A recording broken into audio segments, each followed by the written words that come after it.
Kajian Islam. Bismillahirrahmanirrahim.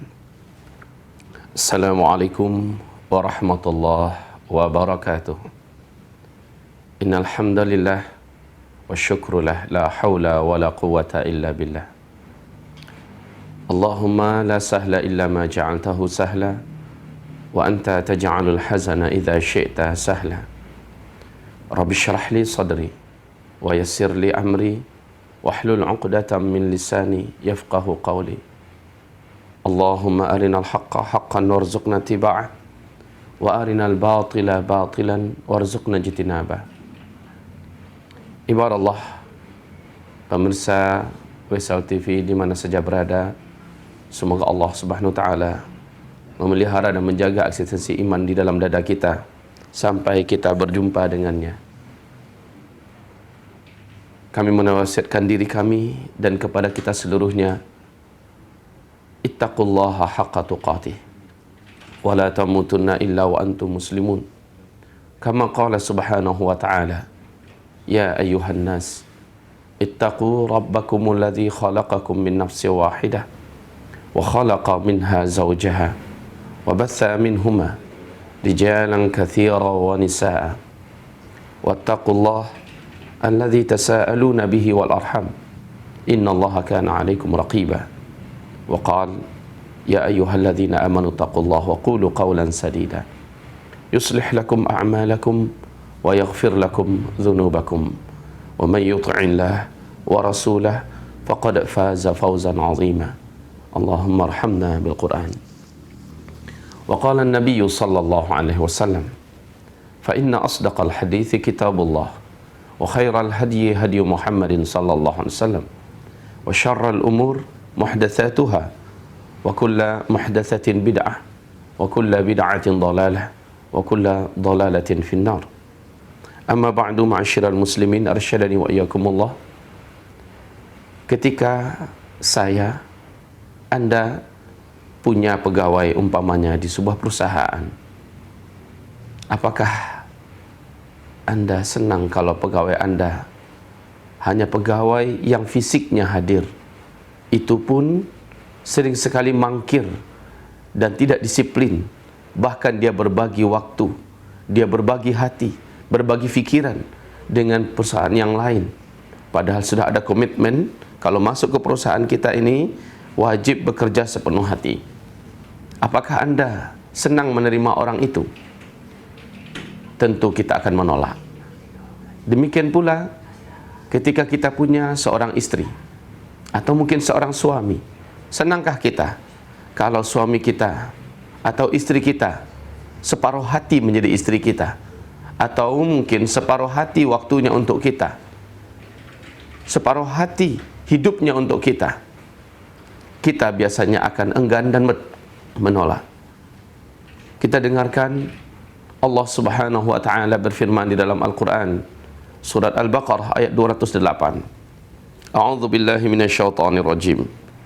Ya ayyuhalladzina amanu dukhulu fis silmi kaffah wa la tattabi'u khutuwatisy syaitan innahu lakum aduwwum mubin.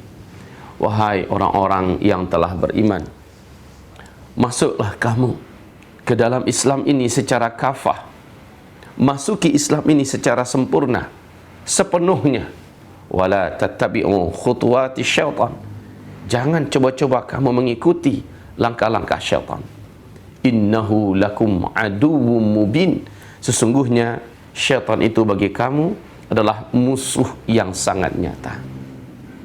Allah memerintahkan agar orang-orang yang beriman masuk ke dalam Islam ini secara kafah, secara sempurna. Allah tidak inginkan hambanya yang mengaku beriman sementara berislamnya separuh, berislamnya setengah hati. Dan Allah Subhanahu wa taala telah menyebutkan semacam wa'id atau ancaman terhadap orang yang melakukan hal yang demikian, yaitu di surah Al-Baqarah ayat yang ke-85. A'udzu billahi minasyaitonir rajim. Afatu'minuna bi ba'dil kitab wa takfuruna bi ba'd. Apakah kamu beriman dengan setengah Alkitab ini, setengah Islam, kamu amalkan setengahnya, yang lain kamu tinggalkan. Fama jazaa'u man yaf'alu dzalika minkum illa khizyun fil hayatid dunya wa yaumal qiyamah yuradduna ila asyaddil adzab wal iyadzu billah.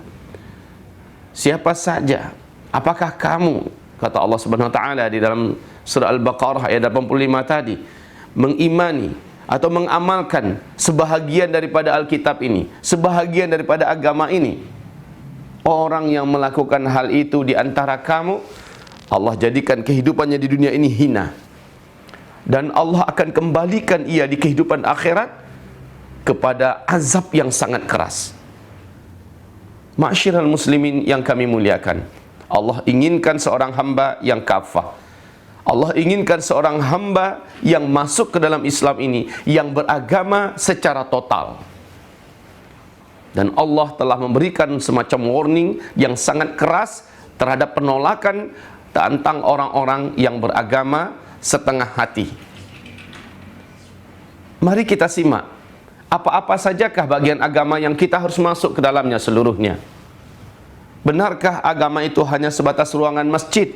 Dan ini adalah pemahaman kaum sekuler, kaum ilmaniyun, yang mengatakan sebatas agama hanyalah ruangan yang ada dalam masjid.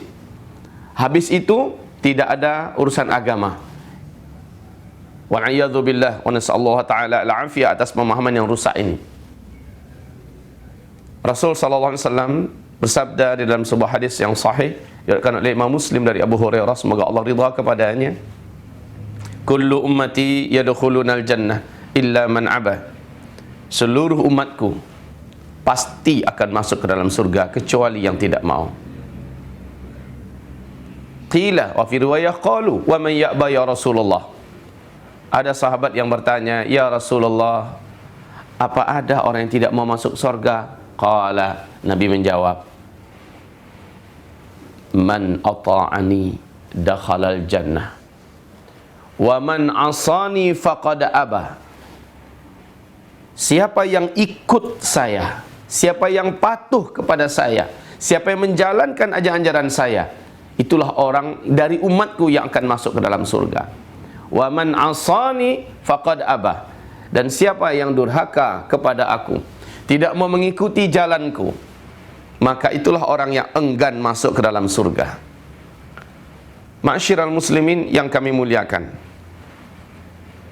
maka Syekh Islam Ibnu Taimiyah menjelaskan dalam hal apa yang Rasulullah itu wajib diikuti. Apakah seluruh urusan hidup ini wajib ikut Rasul sallallahu alaihi wasallam? Ikut Rasulullah berarti menjalankan dan mengamalkan agama ini. Semakin sempurna kita mengikuti Rasulullah, artinya semakin kafah kita berislam ini. Maka Syekh Islam Ibnu Taimiyah menjelaskan agama ini atau dinul Islam seperti yang Allah firmankan, al-yawma akmaltu lakum dinakum wa atmamtu alaikum ni'mati wa raditu lakumul islam dina. Hari ini agama sudah aku sempurnakan, nikmatku telah aku rampungkan, dan aku telah ridha Islam ini sebagai agama kamu.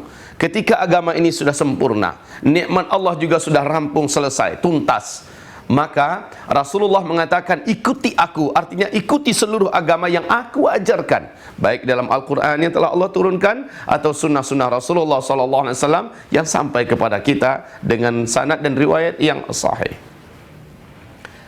Ikhwafillah, sesuai dengan yang dikatakan Rasulullah SAW, amma fi umuri dinikum fa ilayya. Dalam urusan agama kalian wajib hanya ikut saya. Wajib hanya ikut saya, tidak boleh ikut yang lain. Adapun dalam urusan dunia, wa amma fi umuri dunyakum fa antum a'lamu biha. Adapun dalam urusan dunia kamu, kamu lebih tahu.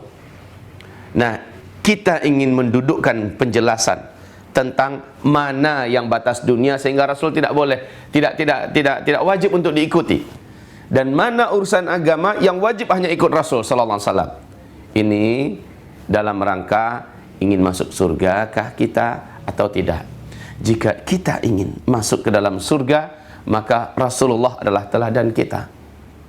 Laqad kana lakum fi Rasulillah uswah hasanah liman kana yarjullaha wal yawmal akhir. Sungguh benar-benar adalah untuk kamu seluruhnya. Pada diri Rasulullah itu uswah hasanah, teladan yang terbaik. Dalam urusan apa? Dalam urusan agama. Liman kana yarjullaha wal yawmal akhir. Bagi orang yang menginginkan ridha Allah, cinta Allah, serta hari akhirat, masuk surga, selamat dari neraka. Rasulullah ikuti. Nah, Rasul mengatakan yang kamu wajib ikuti dari saya adalah yang berkaitan dengan urusan agama. Ketika Allah berfirman, hai orang-orang yang beriman, masuklah kamu ke dalam Islam ini secara total, secara sempurna. Artinya Allah Subhanahu wa taala menyuruh kita dan memerintahkan kita ikut Rasulullah sallallahu alaihi wasallam. Kita kembali kepada uraian yang didudukkan oleh para ulama yang bermanhaj salaf, yakni seperti Syekh Islam Ibn Taimiyah, dan ini juga diulangi kembali oleh Imam Ibnu Qayyim Al-Jauziyah rahimahumullah jami'an. Apa kata mereka? Dinul Islam ini mencakup atau melingkupi 5 masalah inti dalam kehidupan kita, dan ini adalah urusan agama seluruhnya.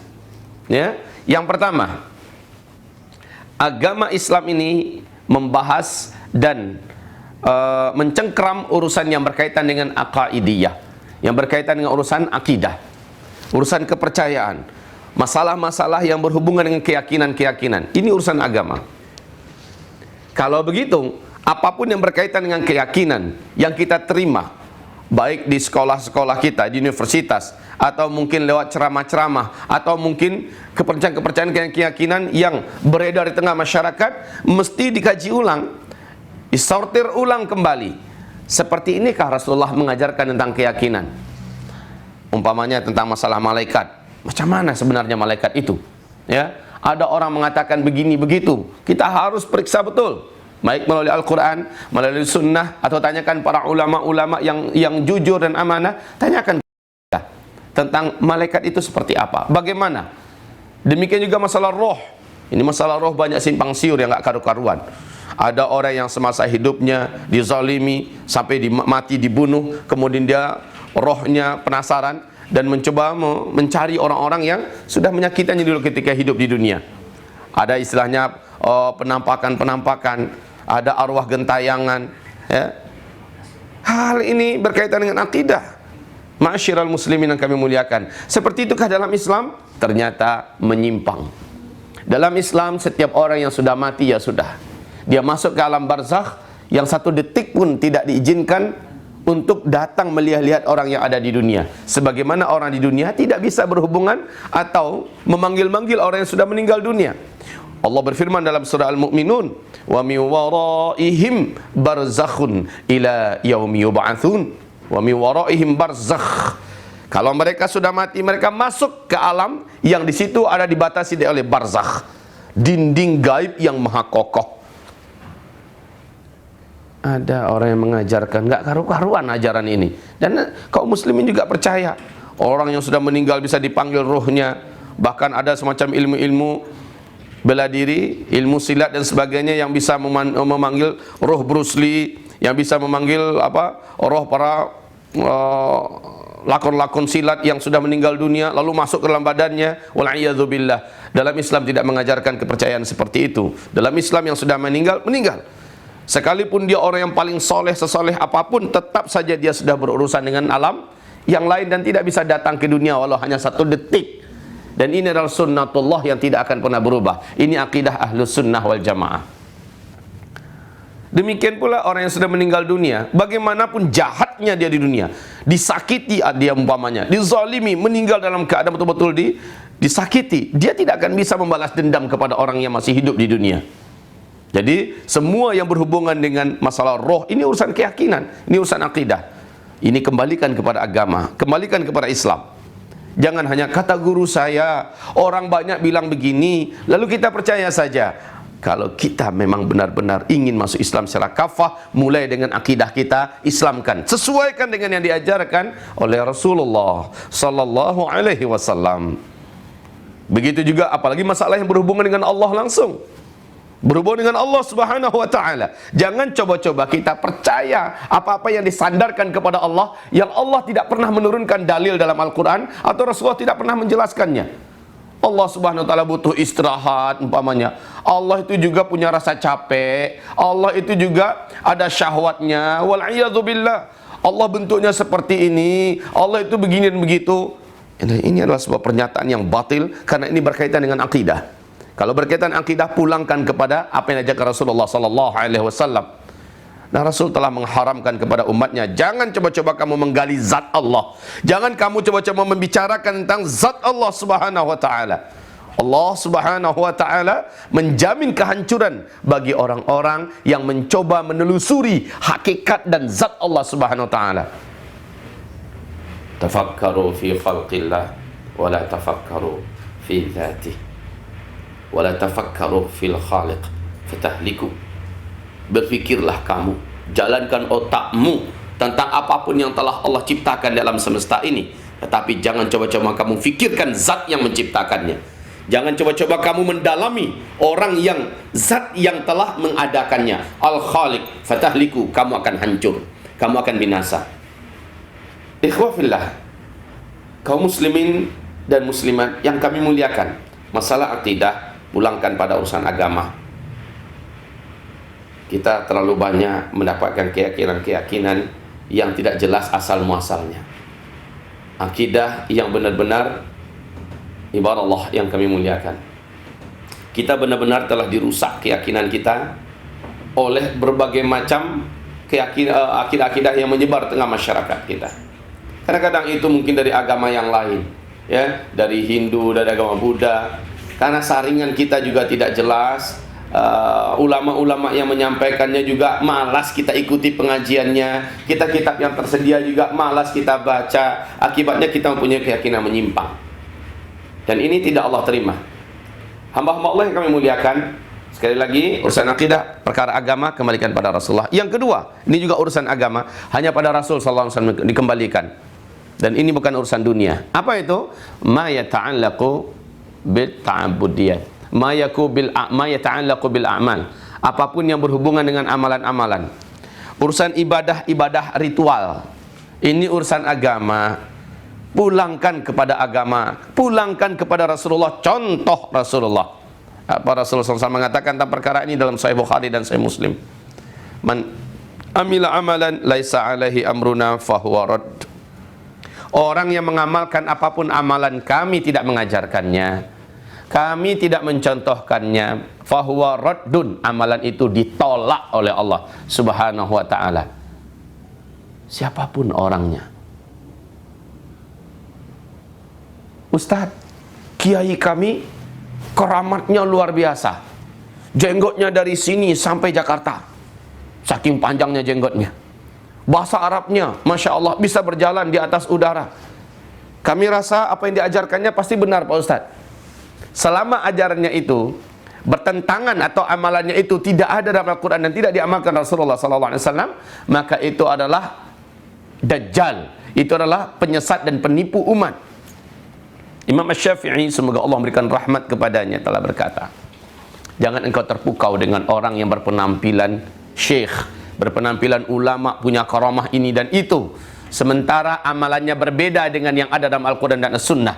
Mereka itu adalah sekutunya syaitan, berjubah, berbungkus, berbadan kiai, berbadan syekh. Maka wal'iyadzu billah, ibarallah ma'asyiral muslimin, demikianlah dikatakan oleh ulama tabi'in Sa'ad bin Laits, di mana beliau juga memperingatkan umat ini jangan terpesona dengan penampilan fisik seseorang lalu mereka setelah itu mengajarkan amalan-amalan atau ibadah-ibadah yang di luar daripada apa yang diajarkan oleh Rasulullah sallallahu alaihi wasallam. Taib, ibarat Allah yang kami muliakan, urusan amalan apapun dianya, amalan zikirkah, salatkah, puasakah, ini adalah urusan agama, maka kita tidak dibenarkan mengambilnya selain daripada apa yang diajarkan oleh Rasulullah sallallahu alaihi wasallam. Yang ketiga, yang berhubungan dengan agama, dan ini bukan urusan dunia, tapi sebagian orang berprasangka, ya, ini adalah perkara dunia, agama nggak ada urusan di sini. Nauzubillah. Apa itu? Ma yata'allaku bil ahkam. Ya, apapun yang berhubungan dengan hukum-hukum. Baik itu ahkam al-fiqhiyah, hukum-hukum yang bersifat fikih, halal, haram, sah, batal, ya, boleh, tidak boleh. Ini urusan agama. Ataupun hukum-hukum yang berkaitan dengan al-qawanin, ya, undang-undang yang berkaitan dengan ahkam syar'iyah yang sifatnya pidana dan perdata. Ini juga urusan agama. Orang mencuri, bagaimana penyelesaian hukumannya menurut agama? Orang yang berzina, bagaimana menurut agama? Orang yang menipu di dunia bisnis, bagaimana menurut agama? Ya, orang yang memperkosa orang lain, orang yang merampas harta orang lain, bagaimana penyelesaiannya, hukumannya menurut agama? Urusan pidana perdata ini adalah urusan agama. Sebagaimana hukum masalah halal haram, masalah sah batal dan sebagainya. Ini adalah urusan agama. Ketika seseorang merampas hak Allah Subhanahu wa taala yang diajarkannya kepada Rasulnya agar hanya hukum yang telah diturunkannya saja yang dijalankan, maka orang ini disebut dengan orang zalim. Orang ini disebut dengan orang fasik. Orang ini kalau ia dikatakan ingin beragama secara kafah, dia telah meninggalkan sebagian besar daripada agamanya. Karena kitabullah Al-Quran ini, hamba-hamba Allah yang kami muliakan, dipenuhi oleh hukum-hukum Allah Subhanahu wa ta'ala. Dan Rasulullah bagaimana cara mengaplikasikan Al-Quran ini telah mencontohkan sebaik-baik contoh dalam kehidupan beliau. Apapun masalah-masalah yang berkaitan dengan hukum, Rasulullah telah mencontohkannya semasa hidupnya. Apapun ayat-ayat yang berbicara tentang hukum di sini, baik sekali lagi hukum-hukum yang berhubungan dengan hukum fikih atau hukum-hukum yang berkaitan dengan hukum masalah pidana dan perdata, ini seluruhnya adalah urusan agama. Pulangkan pada Rasulullah sallallahu alaihi wasallam. Kalau ingin masuk surga. Nah, hamba-hamba Allah yang kami muliakan, Pak Ustadz, bagaimana kita di negara yang negara kita ini tidak menjalankan hukum Allah Subhanahu wa taala? Apakah kami akan berdosa, Pak Ustadz, bila seandainya kami ada masalah-masalah yang berkaitan dengan hukum pidana, kami tidak rujuk pada Al-Quran? Begini, kalau seandainya kita menyadari bahwa kita tinggal di negara yang tidak menjalankan hukum Allah Subhanahu wa taala, maka yang berdosa adalah orang-orang yang meletakkan dasar-dasar hukum yang ada di negara ini. Lalu kita bagaimana? Nahnu mustadha'afun. Kita adalah orang-orang yang dipaksa untuk tunduk. Orang-orang yang dalam keadaan terpaksa dan dipaksa, dia tidak berdosa. Asalkan hati ini tidak ridha. Itu kuncinya ya. Asalkan hati ini juga menolak, ya Allah, hamba ingin Engkau yang menjadi hakim hamba dalam masalah hukum perkara yang hamba hadapi ini. Tetapi di negara ini Allah sedang tidak berjalan hukum Engkau. Maka ya Allah ampuni kami. Insya Allah, Allah Maha Pengampun. Yang penting hati ini menolak, hati ini tidak ridha. Lalu tentang masalah kewajiban kita pada penguasa apa? Kewajiban kita pada penguasa adalah sampaikan kepada mereka, wahai penguasa kami, wahai pemerintah kami, engkau dan kami sama-sama muslim. Kami ingin bagaimana kami selaku umat Islam hanya dijalankan terhadap diri kami hukum-hukum Allah Subhanahu wa taala. Alhamdulillah kalau mereka mau mendengar. Jika mereka tidak mendengar, kita punya hisab di hadapan Allah, mereka juga punya hisab di hadapan Allah Subhanahu wa taala. Jadi begini hamba-hamba Allah yang kami muliakan. Sekali lagi kita ingatkan bahwa sesungguhnya urusan hukum, baik hukum fikih ataupun hukum pidana perdata, ini berkaitan tentang urusan agama. Manusia tidak boleh campur tangan di situ. Jika ada yang mencoba memaksakan dirinya, dia adalah orang yang zalim, dia adalah orang yang fasik, dan dia akan punya hisab tersendiri dengan Allah Subhanahu wa taala. Nas'alullah taala lana wa lakum jami'an al-afiyah. Yang keempat, yang berhubungan dengan masalah agama dan wajib juga rujuk kembali kepada agama, artinya mencontoh Rasulullah sallallahu alaihi wasallam, yaitu ma yata'allaqu bil khuluqiyat awil akhlaq. Apapun yang berhubungan dengan masalah akhlak, dengan masalah budi pekerti, tata tertib, sopan santun, adab, atau apapun yang berkenaan dengan sehubungan dengan sebahasa dengan itu adalah urusan agama. Apa saja akhlak anak-anak kepada orang tua, akhlak orang tua kepada anaknya, cucu kepada kakek, suami pada istri, istri pada suami, tetangga dengan tetangganya, akhlak kepada makhluk, akhlak kepada tanam-tanaman, akhlak kepada tawanan, akhlak kepada siapa saja, kita diajarkan akhlaknya. Dan Rasulullah diberi pujian oleh Allah Subhanahu wa taala, wa innaka la'ala khuluqin azim. Hai Muhammad, sesungguhnya engkau benar-benar di atas akhlak yang sangat agung. Maka kata Rasulullah sallallahu alaihi wasallam, akmalukum imanan ahsanukum khuluqa. Orang yang paling sempurna imannya di antara kamu adalah yang paling indah akhlaknya, adalah yang paling baik akhlaknya. Itulah yang paling sempurna imannya. Ibarat Allah yang kami muliakan. Maka apabila kita ingin mencontoh, tidak bisa kita contoh manusia yang terpuji kata orang di timur, manusia yang hebat kata orang di barat atau di timur dan di utara dan selatan. Tetapi orang yang paling sempurna menurut yang menciptakan manusia adalah Nabiullah Muhammad SAW. Akhlak beliau baik ketika makannya, ketika minumnya, ketika beliau tertidur, ketika beliau masuk kamar kecil, ketika beliau dengan istrinya, dan seterusnya dan seterusnya. Maka beliau adalah contoh teladan akhlak yang paling sempurna. Ibarallah ma'asyiral muslimin, arsyadani wa iyyakumullah. InsyaAllah kita akan lanjutkan kembali setelah jeda berikut ini. Dengan izin Allah Subhanahu wa taala, Allah akan menyempurnakan amal soleh ini, dan bersyukurlah kita kepadanya.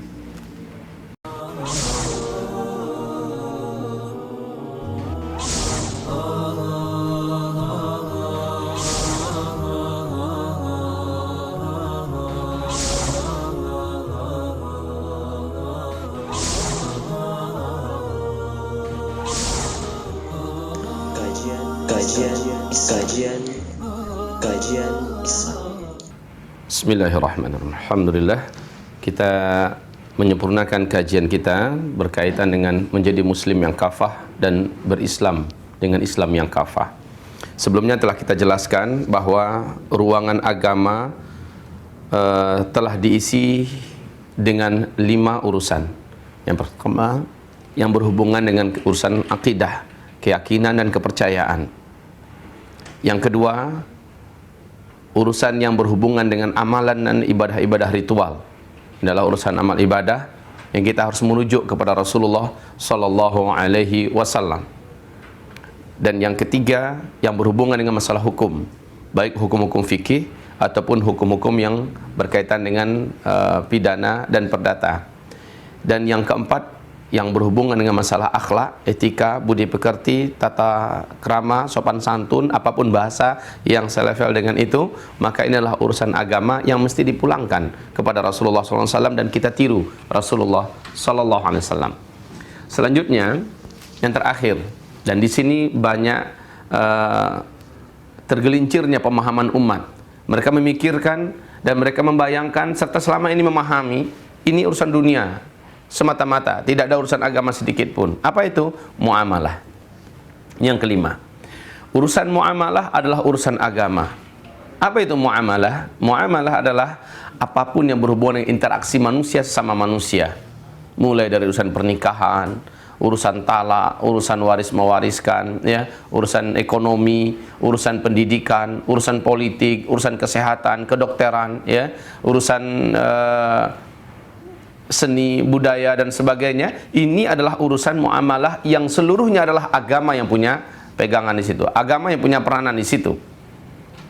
Kalau kita sudah berbicara masalah uang, masalah hutang piutang, maka ketika kita coba masukkan bahwa ini agama punya peranan dan andil di sini, langsung yang bersangkutan berkata, jangan bicara urusan ini loh, ini urusan dunia. Jangan bawa ayat kemari, jangan bawa hadis kemari. Wal'iyadzubillah, kita berlindung kepada Allah. Nas'alullah ta'ala al-afiyah. Semoga Allah selamatkan pemahaman kita. Sesungguhnya yang selama ini kita sangka adalah urusan dunia, ternyata telak sekali agama berbicara padat di situ. Justru dalam urusan muamalah, kitab-kitab fikih paling tebal menguraikannya, ya. Muamalah dalam masalah bagaimana, dengan siapa kita harus belajar, apa-apa saja yang boleh kita pelajari, apa-apa saja, intinya berkaitan dengan masalah pendidikan, dunia pendidikan. Begitu juga dengan masalah bisnis, dengan masalah ekonomi, apa yang boleh kita jual, apa yang tidak boleh kita jual, ya, apa-apa yang dengan siapa kita boleh berjual beli, kapan ketika itu jual beli menjadi haram dan sebagainya, ya. Ini seluruhnya diatur oleh dalam agama Allah Subhanahu wa taala. Begitu juga urusan kesehatan, urusan kedokteran, ya. Dengan siapa kita boleh berobat, apa-apa obat yang dibenarkan, yang tidak dibenarkan, ya. Lalu kapan waktu yang terbaik untuk berobat dan sebagainya. Apa saja harus dilakukan ketika akan berobat dan setelah berobat, bahkan sedang berobat. Subhanallah. Ibarat Allah yang kami muliakan. Ini muamalah. Seluruh apa yang selama ini kita fikirkan adalah urusan dunia, ternyata adalah urusan agama. Maka ingat, berhasilnya kaum orientalis dalam merusak, ya, ghazul fikri umat ini, sehingga mereka menyangka urusan agama yang begitu luas menjadi sempit. Dengan ini kami nasihatkan kepada diri kami dan kepada keluarga kami yang tercinta berserta seluruh umat yang ada dimanapun mendengarkan siaran Wesal TV ini, bahwa sesungguhnya agama kita ini mencakup 5 hal ini. Maka ketika Allah Subhanahu wa ta'ala memerintahkan kita, udkhulu fis silmi kaffah, masukilah oleh kamu wahai orang-orang beriman agamaku ini, Islam ini secara keseluruhannya. Kelima-limanya ini dimasuki, dan jangan ada yang ditinggal-tinggalkan, jangan ada yang dibagi-bagi. Urusan ibadah oke, Islam diambil. Urusan akidah baik, kita pelajari dari Islam. Ternyata pas di urusan hukum kita bagi 2. Urusan hukum berkaitan dengan hukum fikih, halal haram sah batal, hukum syar'i kita ambil. Ternyata di bidang pidana perdata kita tinggalkan. Maka Allah Subhanahu wa ta'ala menjanjikan satu janji yang sangat menakutkan. Afatu'minuna bi ba'dil kitab wa takfuruna bi ba'd fama jazaa'u man yaf'alu dzalika minkum illa khizyun fil hayatid dunya wa yaumal qiyamah yuradduna ila asyaddil 'adzab.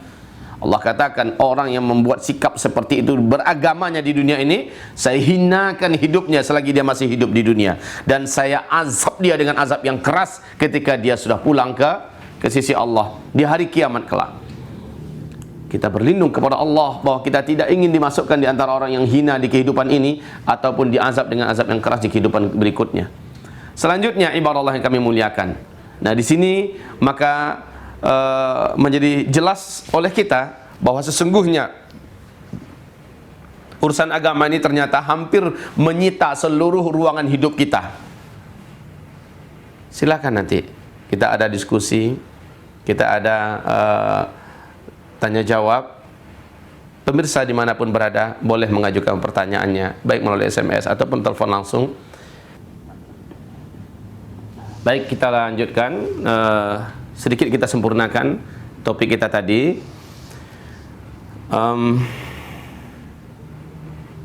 Urusan dunia, mana yang berhubungan dengan urusan dunia, sehingga agama tidak perlu untuk dibawa-bawa, ya, bahkan tidak berdosa kalau tidak ada sedikit pun membawa urusan agama dalam perkara itu. Ibarat Allah yang kami muliakan, para ulama kita mendudukkan penjelasan, menjelaskan tentang masalah ini, bahwa yang berhubungan dengan dunia hanyalah ma yata'allaqu bitaqniyat, apa-apa yang berhubungan dengan teknologi. Urusan teknologi adalah urusan dunia. Maka Rasulullah SAW telah memberikan kepada kita keleluasaan selapang-lapangnya. Urusan teknologi, majulah, berkembanglah, buatlah, berinovasilah untuk urusan teknologi. Dulu di zaman Rasulullah HP tidak ada, sekarang ada. Rasul mengatakan, tafadhol, silahkan. Dulu untuk pergi haji orang masih naik onta atau jalan kaki, sekarang sudah pakai pesawat. Ini urusan dunia, ini teknologi. Dulu dakwahnya nggak pakai TV, dulu dakwahnya tidak pakai radio, tidak pakai internet, sekarang sudah bisa dibuat. Ini teknologi, silakan. Urusan yang berhubungan dengan teknologi telah diberikan ke lapangan dan tidak ada urusan agama di situ. Maka jangan pula mengatakan bahwa agama sudah mengkebiri seluruh sendi-sendi kehidupan manusia. Tidak, demi Allah. Dalam urusan yang berhubungan dengan teknologi, Islam telah memberikan ke lapangan selapang-lapangnya. Sains bagaimana? Kalau sains masih dipandu oleh rambu-rambu dasar dalam Islam, ya, ketika sains itu tidak bertentangan dengan pandu dasar yang ada dalam Al-Quran dan dalam Sunnah, maka kita terima sains itu. Tapi jika bertentangan, tentu kita tolak mentah-mentah, karena puncak daripada sains, inti yang paling sahih dan paling benar tentang masalah sains ada dalam Al-Quran ini. Baik, mari kita sambut kembali penelpon berikut ini. Halo, Assalamualaikum. Waalaikumsalam. Ya, Pak. Assalamualaikum. Waalaikumsalam warahmatullahi wabarakatuh. Pak Ustadz, saya mau tanya. Ya, Pak, silakan.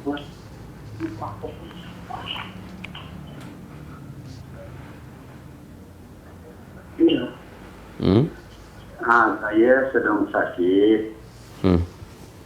Syafakumullah. Sakitnya di rumah sakit, bukan rumah sakit Muslim. Ya. Terus pertanyaannya, Pak? Ya, jadi cara salat saya gimana? Sedangkan saya mau salat. Iya, saya salat. Jadi kiblatnya saya nggak tahu. Iya. Arah kiblatnya sedangkan saya kan sakit. Iya, baik. Insyaallah. Itu rumah sakitnya kan Talib itu Pak Ustaz. Baik Pak, barakallahu fiik. Insyaallah kita bisa memberikan jawabannya ya Pak ya. Bismillah. Mudah-mudahan Allah segera memberikan kesembuhan terhadap penyakit yang saat ini Bapak sedang jalani. Iya. Dan mudah-mudahan ini adalah pembersih. Ya. Waalaikumsalam warahmatullahi wabarakatuh. Ini adalah pembersih daripada dosa-dosa Bapak. Ibarat yang pertama, kami nasihatkan selagi kita mampu memilih rumah sakit yang menyiapkan segala fasilitas untuk beribadah, maksudnya rumah sakit Muslim, maka utamakanlah rumah sakit Muslim ini untuk kita jadikan sebagai tempat kita. Akan tetapi jika memang umpamanya satu-satunya tempat yang bisa kita datangi hanyalah tempat yang non-Muslim yang punya, kita juga wajib ekstra berhati-hati. Karena dalam hal ini orang-orang non-Muslim mereka tidak peduli dan tidak begitu memperhatikan tentang rambu-rambu halal dan haram, obatnya, ya, caranya, segala macamnya. Makanya ketika kita masih bisa memilih, kita pilihlah rumah sakit yang menghargai hak-hak azazi Muslim untuk mengamalkan Islamnya dan menjaga keamanannya dalam beragama, termasuk obat apa yang akan diberikan dan sebagainya. Nah, kondisi Bapak sekarang bagaimana? Bapak sudah sedang dirawat di rumah sakit non-Muslim. Saya yakin, insya Allah perawat di sana itu kalau ditanya Pak, karena perawat sana tentu saja masih ada yang Muslim, Bapak bisa tanyakan kepada yang bersangkutan, arah kiblat kemana? Saya mau sholat. Saya yakin Pak, Bapak akan diberikan arahan. Ya, kalau seandainya Bapak juga tidak bisa mendapatkan arah kiblat dari Pak perawat yang ada di sana, setidak-tidaknya keluarga kita yang datang menjenguk, kita suruh coba dari luar itu ada masjid, tolong diperhatikan arah kiblat masjid mana, kasih tahu Bapak di dalam ini, ya. Insya Allah ada solusinya seperti itu Pak. Kemudian wudhu kami bagaimana? Kalau seandainya Bapak tidak sanggup berwudhu, tentu pakai tayamum, ya.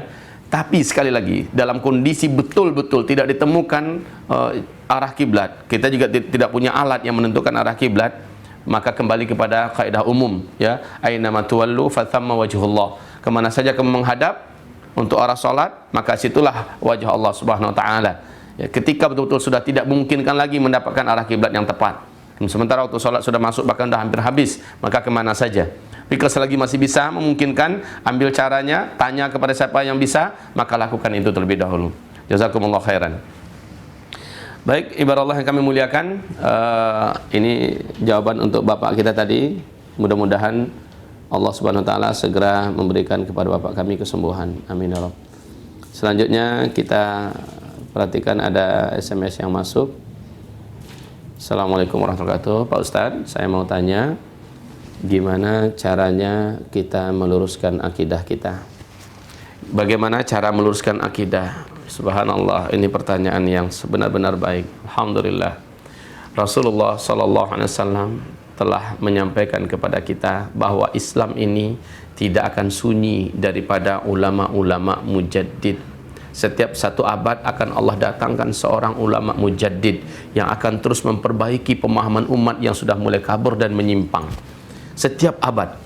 Dan para ulama-ulama ini mempunyai murid-murid yang juga tegar, tabah, ikhlas, lurus, jujur, dan amanah.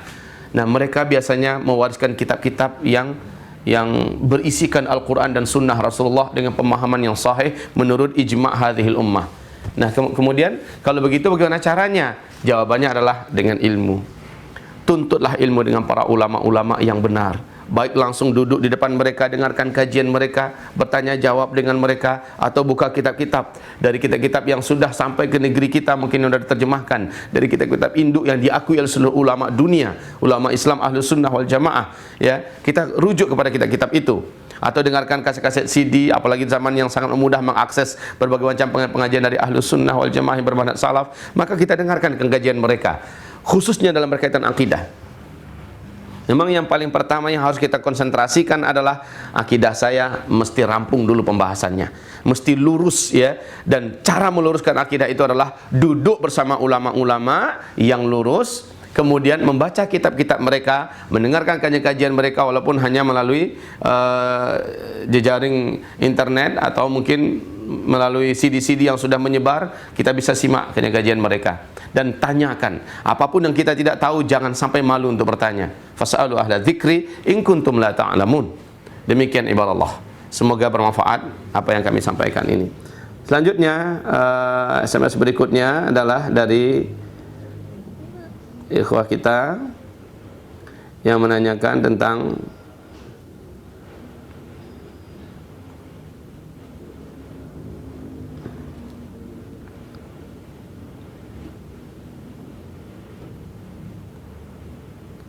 Assalamualaikum Pak Ustadz, saya mau tanya gimana caranya mengajak anggota keluarga atau istri agar sholat seperti yang saya lakukan supaya beliau tidak tersinggung. Kedua, bagaimana caranya mengatasi nafsu amarah saya? Terima kasih. Wassalam. Baik.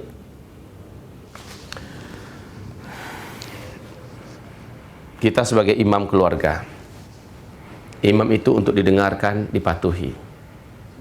Dan makmum kita adalah istri, anak-anak yang ada dalam tanggung jawab kita. Kita perintahkan mereka dengan perintah Allah Subhanahu wa ta'ala untuk sholat. Ketika mereka tidak mau mengerjakannya, maka teruslah kita dalam memberikan nasihat, dengan nasihat yang tidak pernah berhenti. Dan kita tidak boleh mengatakan saya sudah sampaikan, pokoknya saya sudah ajak, lalu kita berhenti. Rasulullah SAW bersabda, istausu fin nisa'i khaira. Terus meneruslah kamu berikan nasihat kepada istri kamu dengan nasihat-nasihat yang baik, ya. Terus menerus, jangan berhenti. Dan jangan dilepas tuh istri. Kasihkan keteladanan, berikan contoh, dan berikan selalu hak-hak istri yang telah diwajibkan kepada kita. Semoga suatu ketika Allah mengetuk pintu hatinya dengan hidayah, dan kita jangan pernah berputus asa dan terus berdoa kepada Allah Subhanahu wa ta'ala. Nah, ini yang mesti kita lakukan. Kemudian, bagaimana supaya kita mampu mengendalikan amarah kita? Ibarat Allah yang kami muliakan, nafsul amarah adalah nafsu yang selalu mengajak kita melakukan hal yang dilarang oleh Allah Subhanahu wa ta'ala. Mungkin apa maksud dengan nafsu amarah, bukan seperti nafsul amarah dalam konsep mafhum syar'i, ya. Kalau dalam konsep mafhum syar'i, nafsul amarah adalah nafsu yang mengajak kita melakukan dosa, melakukan maksiat. Ibarat Allah yang kami muliakan, sementara nafsu amarah menurut persepsi umum orang Indonesia adalah emosi kali, ya. Emosi yang meledak-ledak, kemarahan yang tidak mampu dibendung, ya. Bukan itu yang dimaksud dengan nafsul amarah sesungguhnya. Tapi saya jawab dengan kedua-dua sisi ini, apakah sisi versi mafhum syar'i atau menurut bahasa Indonesia. Kalau menurut mafhum syar'i, nafsul amarah ini hanya ditaklukkan dengan seperti arahan Ibnul Qayyim Al-Jauziyah, tetapi ini sangat luas sekali penjabarannya, penguraiannya. Intinya menaklukkan nafsul amarah adalah dengan melakukan apa-apa yang paling dibenci oleh nafsu kita. Dan kita rutinkan dengan sabar dan tabah, lama-lama dia menjinak, lama-lama dia akan melunak, dan nafsu ini akan bisa kita kendalikan. Singkatnya seperti itu, ya. Kemudian, adapun amarah dalam artian emosi yang meledak-ledak, bagaimana cara mengendalikannya? Bagaimana kita bisa mengatasinya? Rasulullah SAW memberikan trik-trik. Dan trik-trik ini tidak akan didapatkan dari para pakar dan ahli-ahli di timur dan di barat. Apa itu trik-triknya? Pertama, kata Rasulullah SAW, ya, segeralah kamu istighfar, berlindung kepada Allah dari syaitan yang terkutuk, pergi ambil air dan berwuduklah. Seandainya itu juga belum bisa, maka tambahkan dengan sholat sunat 2 rakaat. Lamakanlah bacaan kita, tenangkanlah sujud kita. Setelah itu bacalah Al-Quran. Insya Allah Ta'ala akan reda langsung amarah kita itu. Dan ada juga manfaatnya apabila kita mengkaji dan mendalami bahaya apa ketika kita dalam kondisi amarah, kita perturutkan. Mudaratnya apa? Kemudian ancaman-ancaman yang telah dijanjikan oleh Allah akan menimpa orang-orang yang memperturutkan nafsu amarahnya ini, apa-apa saja. Ini sangat membantu kita Pak dalam mengendalikan nafsu amarah kita. Barakallahu fikum.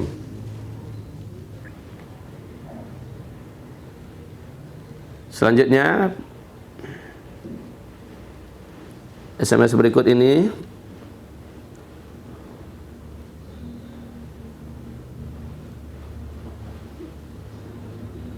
Oh ya, subhanallah. Assalamualaikum warahmatullahi wabarakatuh. Mohon penjelasan bagaimana Islam yang kafah mencontohkan atau memberi solusi atas kesulitan ekonomi. Bisakah kita datang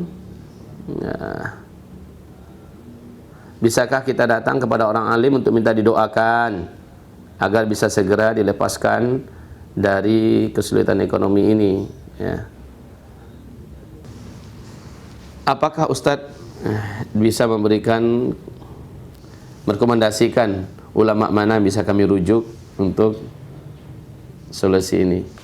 Begini, kesulitan ekonomi sebenarnya berhubungan langsung dengan hubungan seorang hamba dengan Sang Khalik, karena memiliki rezeki ada di tangannya, yang menggenggam rezeki ada di tangannya, yang menahan rezeki juga ada di tangannya, yang melapangkan rezeki juga ada di tangannya. Ketika kita kesulitan ekonomi, jamak para ulama-ulama kita menjelaskan kesulitan ekonomi itu tidak keluar daripada ujian Allah Subhanahu wa taala. Saat ujian ini mendera, kita mesti muhasabah. Pertama, dosa-dosa apa yang sudah kita lakukan. Semakin banyak kita melakukan dosa, maka semakin jauh keadaan kehidupan kita, rezeki kita, ya. Saya mengatakan ekonomi, ya, berarti ini berhubungan dengan rezeki yang berkaitan dengan keuangan kali ya. Padahal rezeki itu tidak hanya sebatas keuangan. Rezeki itu juga berhubungan tentang kesehatan, tentang patuhnya anak-anak, baiknya istri kepada kita, bagusnya hubungan kita dengan tetangga, pekerjaan kita lancar dan sebagainya. Ini adalah rezeki. Sebagaimana rezeki yang termulia dan terbaik dan paling besar nilainya di sisi Allah adalah iman yang masih Allah titipkan dalam dada kita. Tetapi karena pertanyaan berhubungan dengan ekonomi, maka tentu saja yang dimaksud dengan sini adalah rezeki masalah finansial. Baik, Rasulullah mengatakan perbanyaklah istighfar. Perbanyaklah istighfar. Ali bin Abi Thalib, semoga Allah Subhanahu wa taala memberikan keridhaan kepadanya, berkata, seandainya aku sampaikan kepada kalian hadis berikut ini, saya khawatir kalian akan bersandar saja dan menyerah kepada hadis ini. Yaitu apabila kalian memperbanyak istighfar kepada Allah Subhanahu wa taala, Allah akan melapangkan rezeki kalian. Allah mengatakan istaghfiru rabbakum innahu kana ghaffara yursilis samaa'a 'alaikum midrara. Apabila meminta ampunlah kamu kepada Allah, istighfarlah kamu banyak-banyak, Allah Subhanahu wa taala akan memberikan ampunan kepadamu. Lalu Allah akan memberikan kepadamu hujan lebat. Allah akan datangkan rezeki yang banyak kepada kamu. Allah akan lapangkan urusan kamu dan Allah berikan anak-anak yang banyak yang soleh-soleh. Perbanyaklah istighfar. Ini tandanya apa? Dosa kita yang selama ini kita tumpuk-tumpuk, yang selama ini kita lakukan menjadi penghalang. Ibarat batu-batu karang yang menjadi yang terus menumpuk selalu mempersempit ruangan pipa rezeki kita. Nah, ini harus dijebol, ini harus dihancurkan dengan istighfar. Lalu apa lagi? Yang kedua yang harus dilakukan kemudian selain hanya istighfar adalah perbaiki hubungan kembali dengan Allah Subhanahu wa taala. Bertakarrublah dengan sebaik-baiknya hubungan. Kalau kita dekat dengan bos perusahaan, lalu dia senang kepada kita, dia cinta kepada kita, insya Allah ta'ala banyak kebaikan yang akan disiapkannya untuk kita. Akan tetapi kalau hubungan kita biarkan terus menjarak, merenggang, bahkan semakin lama semakin buruk, maka percayalah nasib kita akan semakin tidak menentu. Begitulah hubungan kita dengan Allah Subhanahu wa taala mesti kita jaga. Yang ketiga yang mesti dilakukan oleh siapapun yang merasa mempunyai kendala dalam masalah ekonomi, keuangannya, perbanyaklah sedekah. Karena sesungguhnya sedekah dijanjikan oleh Allah dalam Al-Quran, dalam hadis Rasulullah, pemancing rezeki yang paling efektif, ya, pengundang rezeki yang paling dahsyat itu adalah sedekah. Ibu Allah yang kami muliakan, kajian tentang masalah ini telah banyak ulama-ulama kita, dai-dai kita, ustaz-ustaz kita yang mensajikannya kepada umat. Maka kami berharap agar kita pun jangan sampai ragu-ragu, ya. Kalau istilahnya, kalau ya kami orang-orang Padang mengatakan memancing pitih jo pitih, memancing rezeki dengan rezeki, memancing uang ya dengan uang, tetapi berikan kepada Allah dan di jalan yang Allah ridhai, maka Allah akan menggantikannya berkali-kali lipat buat kita dengan izin Allah Subhanahu wa taala. Baik, kita lanjutkan kepada penanya kita berikut ini. Silakan.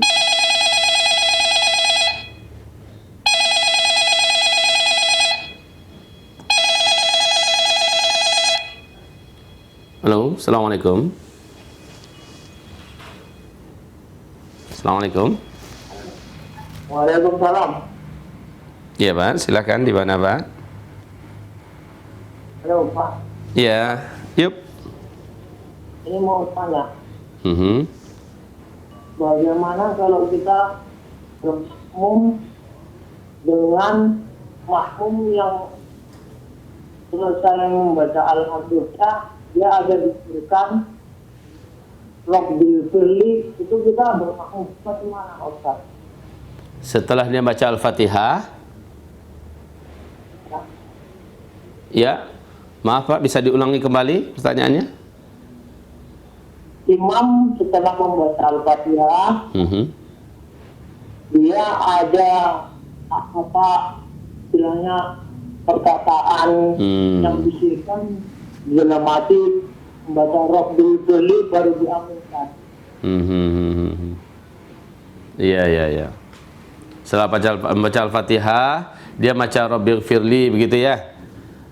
Ya, Baru diaminkan, begitu? ya, ada Pak ya. Baik, barakallahu fiik. Terima kasih Pak. Assalamualaikum. Waalaikumsalam warahmatullahi wabarakatuh. Baik, hamba-hamba Allah yang kami muliakan.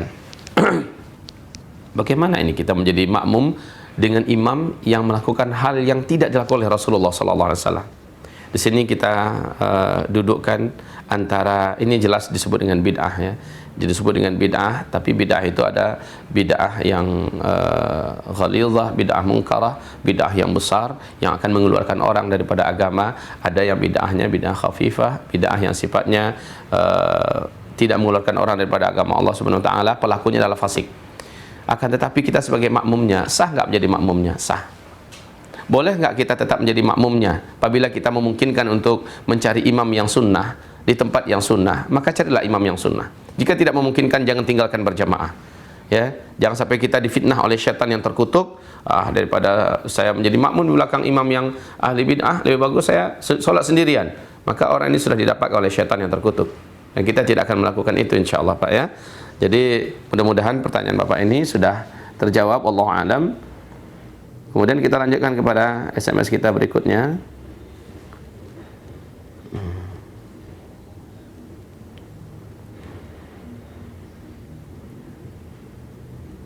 Assalamualaikum Ustaz.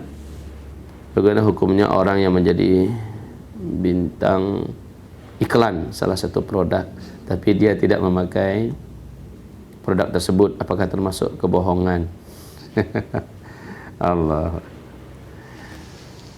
Dia istilahnya dia ngajak orang lain, ayo pakailah ini, ternyata dia sendiri tidak memakai. Apakah ini termasuk kebohongan publik?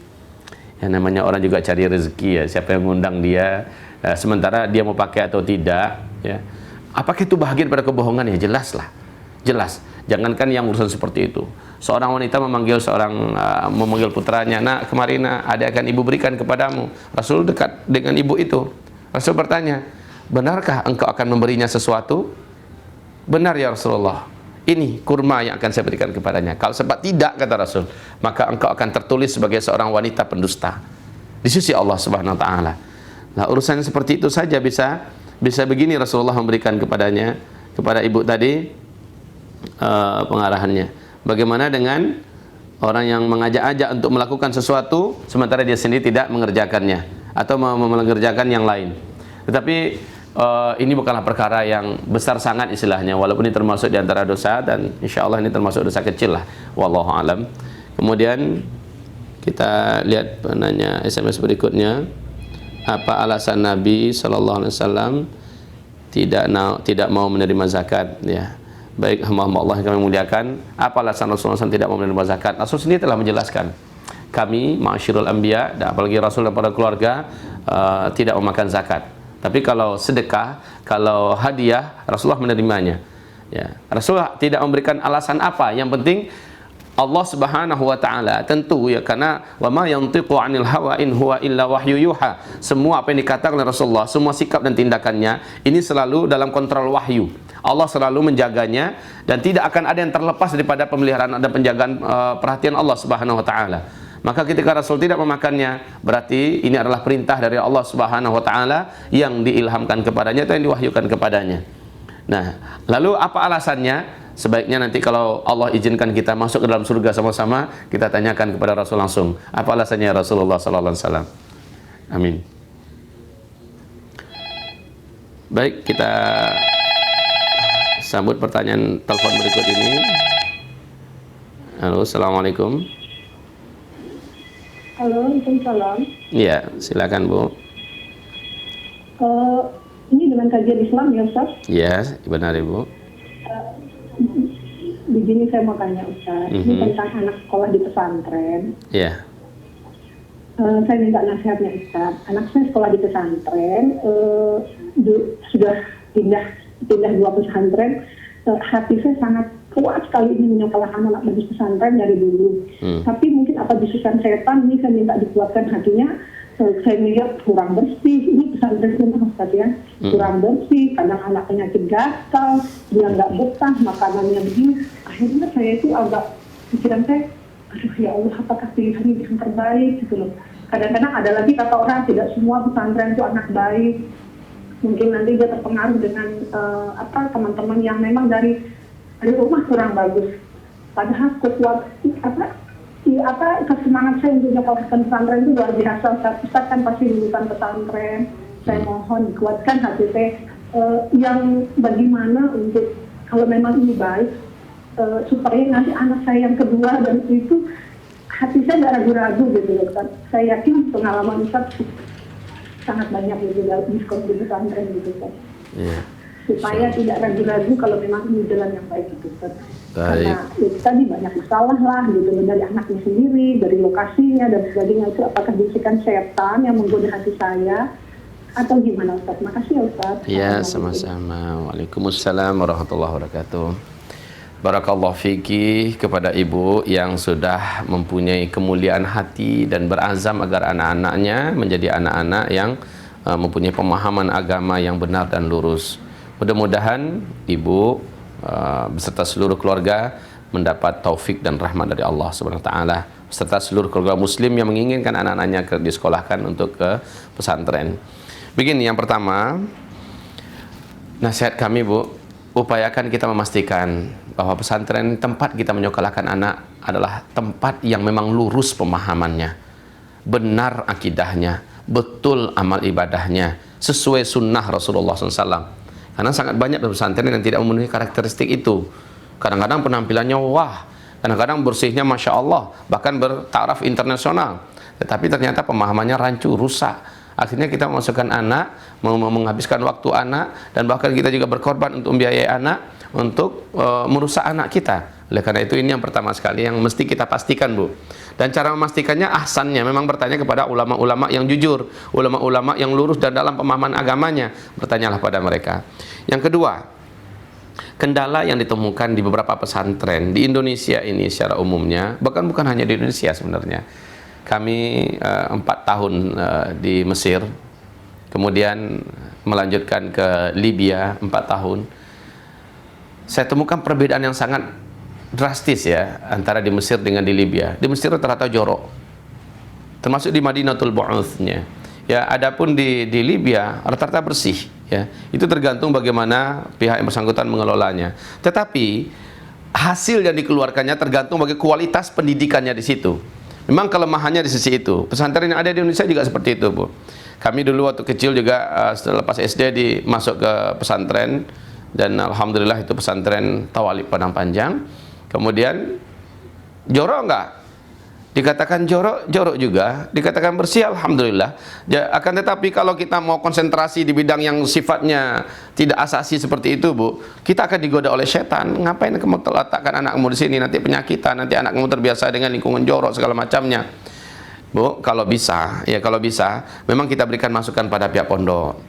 Pak, saya sudah senang dengan pondok ini. Alhamdulillah anak saya bisa dididik di sini. Tetapi saran kami dan masukan kami, Pak, tolonglah kebersihan dan itu dijaga. Bagaimanapun umat muslim itu kan umat yang cinta kebersihan. Mudah-mudahan pesantren ini menjadi teladan dan contoh bagi pesantren yang lain. Berikan masukan, Bu. Tapi penyakit gatal-gatal, kotor, jorok itu adalah makanan hari-harinya pesantren. Itu di mana-mana hampir gitu ya. Hanya beberapa pesantren yang memang sudah bagus manajemennya, tapi belum tentu bagus kualitas pendidikannya atau kelurusan pemahamannya ya. Ini yang bisa memberikan mempresentasikan pemandangan yang indah, yang bersih, yang harusnya seperti itulah pesantren yang lurus. Tapi kalau itu tidak didapatkan, maka kita kembali kepada kaidah usul fikih berikut ini. Ma la yudraku kulluh la yutraku kulluh. Kalau seluruhnya yang kita inginkan itu tidak didapatkan keseluruhannya, jangan keseluruhannya pula kita tinggalkan. Biarlah nggak usah masuk pesantren anak saya. Kenapa? Jorok. Kenapa? Gatal-gatal anak saya. Lalu yang paling penting kita tinggalkan hanya gara-gara yang kurang penting. Bukannya kebersihan itu nggak penting, tapi kurang penting dibandingkan kalau anak kita masuk keluar. Nanti mau jadi apa? Jadi anak-anak yang suka tawuran, anak-anak yang suka narkoba, anak-anak yang suka bergaul liar. Ya, jadi apa anak kita? Sementara sudah mulialah hati kita, Bu, maka kita pertahankan kemuliaan hati dan kita singkirkan seluruh godaan syaitan. Mudah-mudahan ibu dan seluruh kaum muslimin orang tua yang mulia di Indonesia ini memberikan kontribusi kepada pesantren yang anaknya ada di dalam itu agar meningkatkan sisi kebersihannya, kesehatannya, segala macamnya. Mudah-mudahan kita diberi kelebihan ekonomi oleh Allah, kita bisa tambahkan tenaga yang bisa membantu membersihkan pesantren yang bersangkutan dan kita yang menggajinya. Alangkah mulianya kan, Bu ya. Jadi lanjutkan, Bu. Tetap lanjutkan, tetapi saran kami yang pertama, pastikan kita menyekolahkan anak kita kepada sekolah yang tepat, yang akan mewariskan akidah yang benar, akhlak yang mulia, ibadah. Ini yang paling inti ya, Bu ya. Akidah yang benar, ibadah yang sahih, kemudian akhlak yang mulia. Ya, itu yang perlu menjadi prioritas. Yang lain adalah pengikut, pendamping. Barakallahu fiqih. Semoga Allah berkahi ibu kami. Assalamualaikum. Saya apa ini?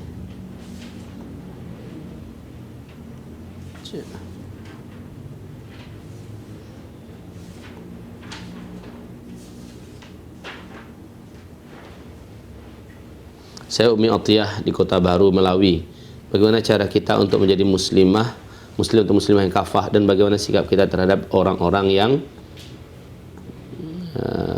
memandang remeh ya. Bagaimana cara menjadi muslim atau muslimah yang kafah, dan bagaimana sikap kita terhadap orang-orang yang memandang remeh. Ya, memandang remeh ya. Baik. Penguraian kami dari awal tadi, insyaallah ta'ala mudah-mudahan mewakililah pertanyaan dari ibu yang menanyakan ini, dari Umi Atiyah ya, bahwa menjadi muslim yang kafah bagaimana caranya? Ya dengan mengamalkannya. Akidah kita diluruskan lagi, harus dengan ilmu maksudnya ya, harus dengan ilmu, dan maksud dengan ilmu hanyalah Al-Quran dan Sunnah Rasulullah SAW yang sahih. Jadi itu yang pertama. Yang kedua, urusan akidah kita, Bu, kemudian ibadah dan amalan-amalan kita, pemahaman kita tentang masalah hukum dan sebagainya. Selanjutnya akhlak kita dan muamalah kita, dan seluruhnya itu wajib dengan ilmu. Bagaimana caranya kita untuk menjadi muslim yang kafah? Amalkan. Abdullah bin Mas'ud, semoga Allah memberikan ridha kepadanya. Kami belajar Al-Quran ini, kami tidak akan menambah ayat berikutnya sebelum ayat yang sebelumnya yang kami pelajari telah kami amalkan dulu, dan kami berlomba-lomba untuk melakukan itu. Jadi kita belajar, Bu, untuk kita amalkan, bukan belajar untuk kita tahu lalu kita akhirnya oh saya sudah paham, oh saya sudah tahu. Maka orang yang macam ini tidak akan sampai kepada sosok seorang muslim yang diinginkan oleh Allah, muslim yang kafah, mukmin yang berislamnya Islam kafah. Lalu hamba-hamba Allah yang kami muliakan, saya diremehkan oleh orang, saya dilecehkan oleh orang, barakallahu fikum, beruntunglah kita. Rasulullah SAW mengatakan badal Islamu ghariban wa sayaudu ghariban kama bada. Islam ini mula-mula diutus dalam keadaan aneh, asing, ajarannya banyak yang melawan arus. Dan nanti di akhir zaman, kata Rasulullah, nasib Islam ini dan orang yang menganutnya akan juga seperti itu. Bahkan mayoritas umat ini akan melakukan amalan yang bertentangan dengan yang aku ajarkan, kata Rasulullah SAW. Umat Nabi sendiri akan melakukan amalan yang bertentangan dengan yang aku ajarkan, dan jumlah mereka mayoritas. Sementara yang berpegang erat dengan sunnahku di akhir zaman jumlahnya sedikit. Nanti yang banyak itu akan mengatakan yang sedikit itu adalah yang sesat. Fatuba lil ghuraba. maka beruntunglah kata Rasulullah. Berbahagialah orang-orang yang ketika mengamalkan sunnah, yang mengamalkan Islam ini secara kafah, lalu dianggap asing, dikucilkan, diremehkan, dilecehkan. Berbahagialah mereka. Kenapa dikatakan berbahagia? Karena mereka-mereka ini adalah ahlul jannah. Rasul mengatakan, inna hadhil ummah sataftariqu ala 73 firqah. Umat ini akan terpecah-pecah menjadi 73 aliran, 73 golongan. Firqatun fil jannah. Ya. Hanya satu kelompok saja dalam surga yang selamat. Sahabat bertanya, yang mana satu kelompok itu Rasulullah? Ma ana alaihi al-yawma ashabi. Orang-orang yang nanti dia istiqomah di atas apa yang diriku dan para sahabatku istiqomah di atasnya, yaitu orang-orang yang tetap setia dengan Al-Quran dan Sunnah, apapun kondisinya, apapun keadaannya. La yakhafuna laumata laim. Mereka tidak pernah takut dengan cacian orang-orang yang mencaci, tidak peduli dengan ejekan, bahkan risiko yang akan ditanggungnya dia tahan. Sebagaimana kita dinasihatkan untuk tidak terbius oleh bahasa-bahasa toleransi. Kita harus mentolerir hubungan, menjaga ukhuwah, sementara dengan menginjak sunnah, ya. Katanya ukhuwah lebih penting dijaga daripada menjadi tersendiri, bahkan dikucilkan, apalah gunanya hidup tengah masyarakat. Ini adalah salah satu talbis iblis, salah satu perangkap iblis yang menjadikan kita merasa nyaman demi alasan menjaga ukhuwah, demi alasan agar diterima di tengah masyarakat, ya. Dengan alasan ini adalah bentuk toleransi dalam beragama. Lalu kita menginjak-injak sunnah, maka kita akan menjadi bahagian daripada mereka. Wal'iyadzubillah. Padahal Allah berfirman dalam surat Ali Imran, surah Al-An'am. Allah berfirman dalam surah Al-An'am, wa in tuti' aktsara man fil ardi yudilluka an sabilillah. Kalau orang-orang kebanyakan di bumi ini yang akan engkau ikuti, orang-orang kebanyakan di muka bumi ini yang engkau tiru, yudilluka an sabilillah, engkau pasti akan sesat dari jalan Allah Subhanahu wa taala. Jadi Bu, kepada umat Islam di mana saja berada, tepislah sejauh-jauhnya perasaan minder. Karena mengamalkan agama kita minder. Masya Allah. Anak-anak yang gak karu-karuan, anak-anak pang pomanya, ya, preman-preman segala macamnya, mereka ini nggak ada rasa mindernya, pede saja mereka kemana-mana membawakan jati diri mereka, kata mereka inilah kami. Kenapa kita yang jelas-jelas di atas al-haq harus bimbang? Padahal tidak sedikit juga yang mencemehkan mereka, tidak sedikit juga yang melecehkan mereka, dan mereka istiqomah. Lalu bagaimana dengan kita? Ya jelas-jelas keistiqomahan kita akan membuahkan keridhaan Allah, dan justru itu yang kita cari. Ya, di mana dengan istiqomahan kita diberi pahala yang besar oleh Allah Subhanahu wa taala dan mendapatkan surga Allah Subhanahu wa taala. Tentu kita lebih berhak untuk istiqomah. Tentu kita lebih layak untuk bersabar di atas itu. Ibarat Allah, hamba-hamba Allah yang kami cintai, inilah saran dan nasihat kami kepada ibu yang bertanya, dan mudah-mudahan siapapun kita insyaallah taala akan diberikan oleh Allah Subhanahu wa taala taufiknya untuk berislam secara kafah. Mari kita sambut penelpon, mungkin ini penelpon terakhir kita. Halo. Halo. Assalamualaikum warahmatullahi wabarakatuh. Waalaikumsalam. Ya, silakan Pak. Assalamualaikum Ustaz. Iya, waalaikumsalam warahmatullahi wabarakatuh. Ya, barangkali ini beda lain dari yang pertanyaan Ustaz. Yang ingin saya tanyakan masalah menuntut ilmu. Masalah menuntut ilmu, bagaimana Pak? Sebelumnya ini saya dari asali dari Kalbar. Dari Kalbar. Kalimantan Barat, ya. Taib.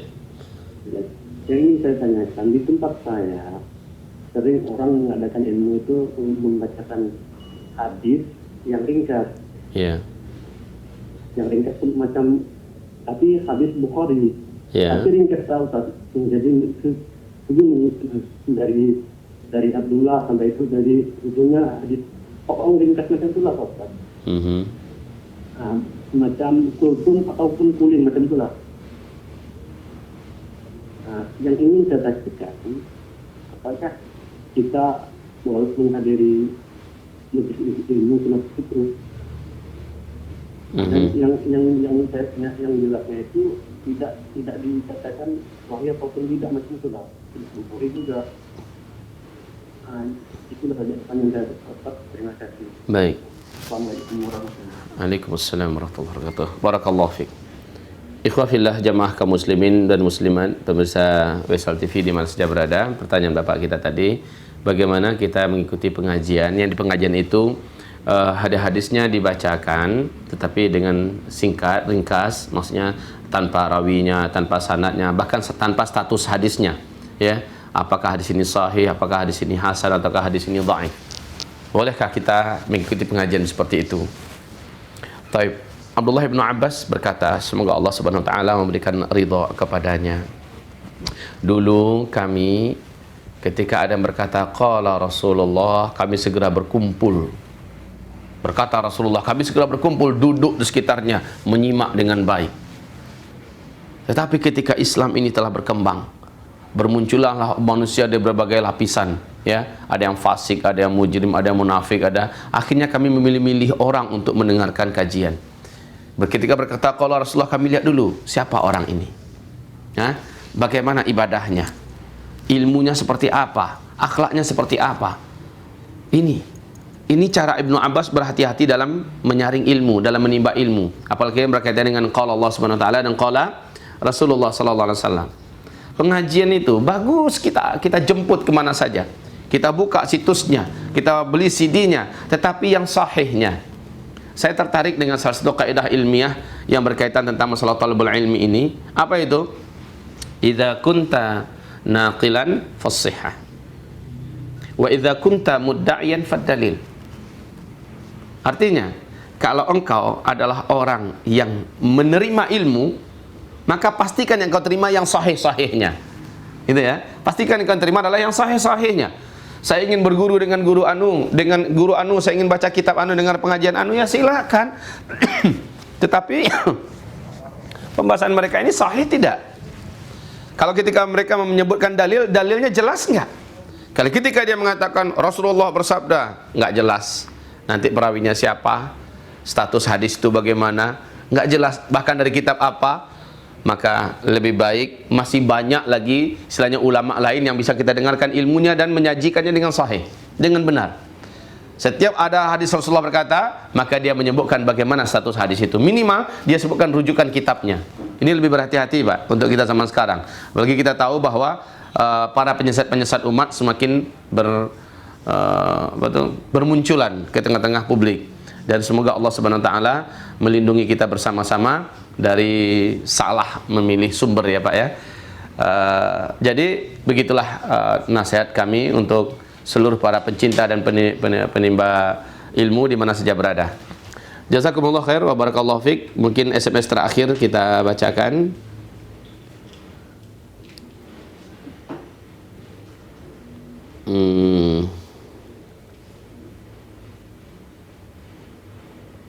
Ini dari Sulawesi Selatan, ya.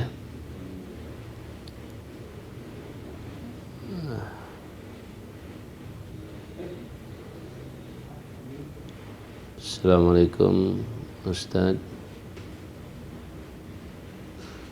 Oh ya. Taib. Ya, pertanyaannya, apakah tidak mengamalkan seluruh Islam menjadikan kita tidak akan masuk ke dalam surga? Barakallahu fiik. Hayakumullah. Begini, dalam Islam ini ada yang perkara-perkara usul, perkara-perkara pokok, dan ada yang perkara-perkara furu'. Selama yang kita kerjakan adalah masalah usul, lalu masalah-masalah furu' diberikan kepada kita ke lapangan untuk mengerjakannya atau tidak. Tapi biasanya kalau orang ini orang yang tahu diuntung, ya. Kalau bahasa orang kami, bahasa orang Padang itu, kalau orangnya tahu diuntung, kalau orangnya tahu diuntung, tentu dia akan mencari mana yang paling banyak bonusnya, paling besar keuntungannya, mana yang paling besar labanya. Biasanya seperti itu. Nah, yang usul seperti dalam rukun Islam yang 5, syahadat, salat, puasa, zakat, haji. Ini usul. rukun Islam yang 5. Dan ada beberapa kewajiban agama yang lainnya yang Allah wajibkan. Ini termasuk usul. Sementara yang termasuk furu' seperti apa? Ya tahajudnya, ya duhanya, ya Senin Kamisnya, dan sebagainya. Ini termasuk amalan. Begitu juga pergaulan kita di luar. Ada yang sifatnya usul, pokoknya nggak boleh makan riba. Ya, jangan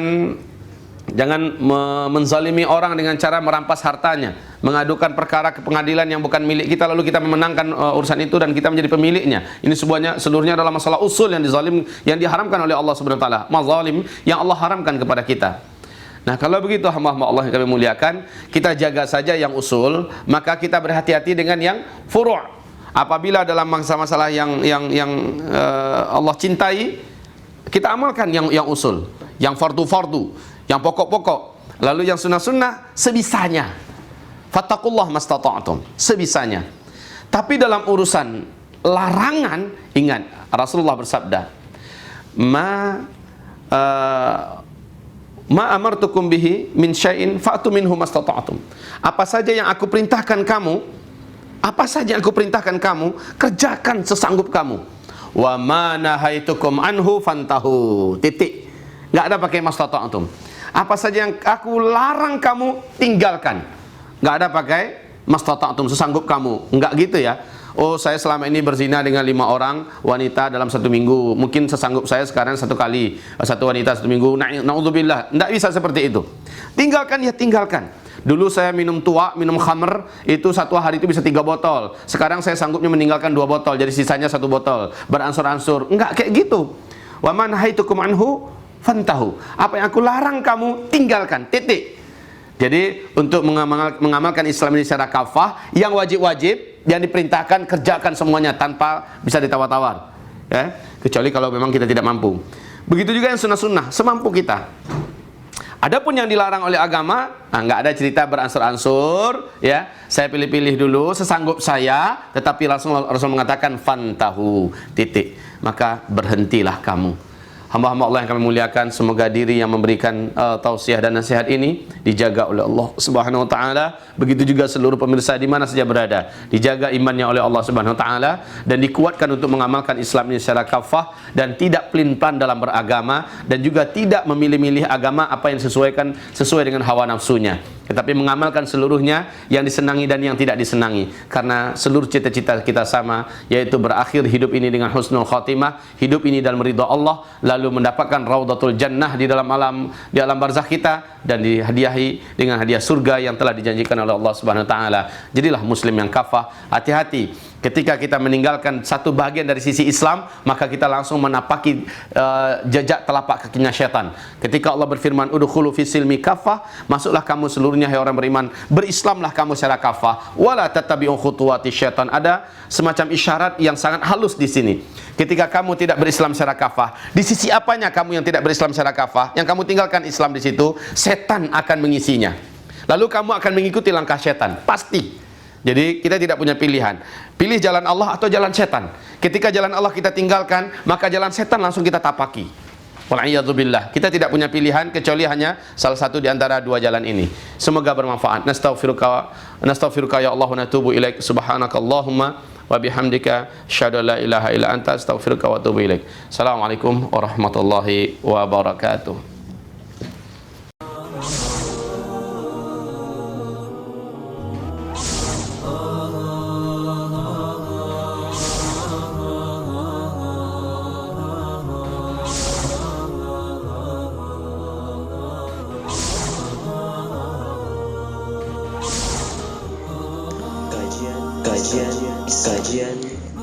Kajian Islam.